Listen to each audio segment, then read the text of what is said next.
PSC Kerafed LD clerk പരീക്ഷയിലും ഗുരുതര ക്രമക്കേട് പരാതി. PSC ചെയർമാൻ MR ബൈജുവിനെതിരെ ഉദ്യോഗാർത്ഥി SITക്ക് മൊഴി നൽകി. റാങ്ക് പട്ടിക അട്ടിമറിക്കാൻ MR ബൈജു നേരിട്ട് ഇടപെട്ടു എന്നാണ് മൊഴി.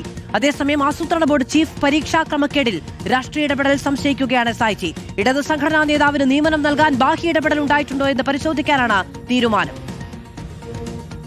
കേരഫെഡിലെ LD ക്ലർക്ക് പരീക്ഷാ ക്രമക്കേടിൽ PSC ചെയർമാൻ MR ബൈജുവിന്റെ ഇടപെടൽ ചൂണ്ടിക്കാട്ടിയാണ് ഉദ്യോഗാർത്ഥി SITയെ സമീപിച്ചത്. ഒഴിവ് നികത്തണമെന്ന സർക്കാർ ആവശ്യം അംഗീകരിക്കാതെ റാങ്ക് പട്ടിക റദ്ദാക്കിയെന്നാണ് പരാതി.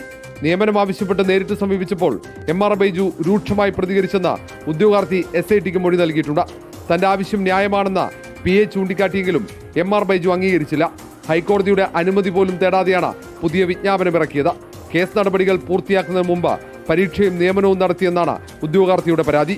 സംഭവത്തിൽ അന്വേഷണത്തിന് തയ്യാറെടുക്കുകയാണ് SIT. അതേസമയം ആസൂത്രണ ബോർഡ് ചീഫ് പരീക്ഷാ ക്രമക്കേടിലെ രാഷ്ട്രീയ ഇടപെടൽ പരിശോധിക്കാനും തീരുമാനിച്ചിട്ടുണ്ട്. ഇടത് സംഘടനാ നേതാവ് അരുൺ ജെ പ്രതാപിന് നിയമനം നൽകാൻ CPM നേതൃത്വം ഇടപെട്ടിട്ടുണ്ടോ എന്നാണ് പരിശോധിക്കുക.